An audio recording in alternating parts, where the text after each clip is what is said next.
explanation of grade 5th, chapter number 3, the story of Akash.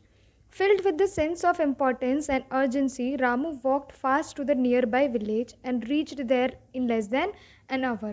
As Ramu के पापा ने उसे कहा था हो सके उतना जल्दी उसे घर वापस आना है, तो लाइक एकदम स्पीड से वो चलते हुए दूसरे विलेज में लेस देन एन आवर, मतलब 1 घंटे से भी कम टाइम में वो वहाँ पे पहुँच गया. There he went straight to the Vaidya and described his granny's condition. वैद्य यानी एक आयुर्वेदिक फिजिशियन उनके पास गया, यानी आयुर्वेदिक डॉक्टर उनके पास गया और उनको जाके उन्होंने पूरी अपनी दादी को जो भी प्रॉब्लम्स थी वो सारी उन्होंने बताई, यानी रामू ने बताई. The wizened old man nodded as if he had not heard it all before. एक वाइजेंट ओल्ड मैन जो था, यानी एक ऐसा इंसान जिसको बहुत सारी झुर्रियाँ हो, उन्होंने उसको आराम से सुना और नोट किया यानी उसकी बातों में हाँ मिलाई जैसे उन्होंने कभी सुना ही ना हो. He prepared the special medicine he always made for a frail granny's constant and awful toothache, और उन्होंने एक स्पेशल सी मेडिसिन उनके लिए बनाई जो हमेशा से वो उसकी यानी रामू की जो वीक सी दादी माँ थी उनके लिए हमेशा से जो बनाते हुए आए हैं वो स्पेशल सी दवाई उन्होंने बनाई. The problem was he went off to search for the herbs in a jungle nearby and did not return for an hour and a half. यहाँ पे प्रॉब्लम क्या हो गई, वो जो फिजिशियन थे वो जंगल में गए, थोड़ी बहुत जड़ी बूटियाँ ढूंढने के लिए वो जंगल में गए और 1.5 घंटे यानी 1.5 आवर तक वो वापस आए नहीं. Poor Ramu was getting very very tense indeed, और इसी रीज़न की वजह से हमारे रामू को टेंशन हो गई थी. When finally the old man returned, he spent another 15 minutes pounding and grinding a variety of little green herbs and dried nuts. अब जैसे ही हमारे जो वो फिजिशियन थे वो वापस आए तो उन्होंने और 15 मिनट्स लगा दिए. और 15 मिनट्स किस चीज़ पे लगा दिए, वो जो जड़ी बूटियाँ थी और ड्राइड नट्स थे उन सबको पाउंड करने में यानी क्रश करने में और उनका एक पेस्ट बनाने में. When he had finished, Ramu gave him the bag of grain which his father had sent as a payment and shot off as fast as his leg could carry him. जैसे ही उन्होंने सारा कुछ mix किया रामू के हाथ में दिया तो रामू के पापा ने उसको ग्रेन्स का एक बैग दिया था जो उसको फिजिशियन को एज अ पेमेंट, जैसे हम मनी देते हैं ना कोई चीज़ खरीदते तो मनी देते हैं ना, वैसे ही उनको ग्रेन्स का एक बैग देना था. तो रामू ने उन्हें सामने वो ग्रेन्स का बैग दिया एज अ पेमेंट और वहाँ से हो सके उतनी स्पीड में वो वहाँ से निकल गया.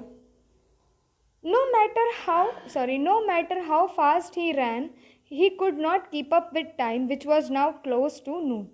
भले वो कितनी भी स्पीड में चल रहा था बट स्टिल ऑलमोस्ट दोपहर का टाइम हो चुका था.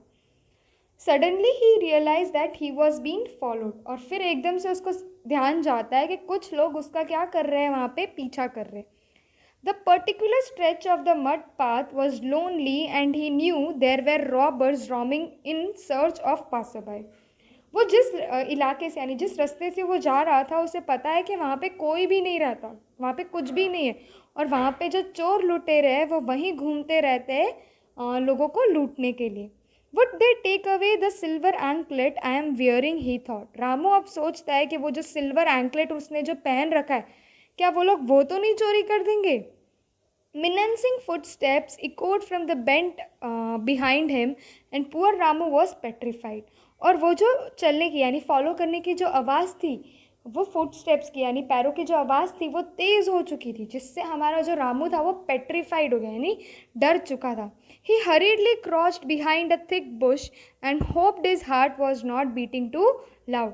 वो एक बड़ी सी जो बुश थी उसके पीछे जाके झुक के वहाँ पे वो छुप के बैठ गया और वो ऐसे ही बस सोच रहा था कि वो कोई भी टाइप की वहाँ से आवाज़ ना निकाले. Then he looked up at me, Akash, and prayed hard for a miracle.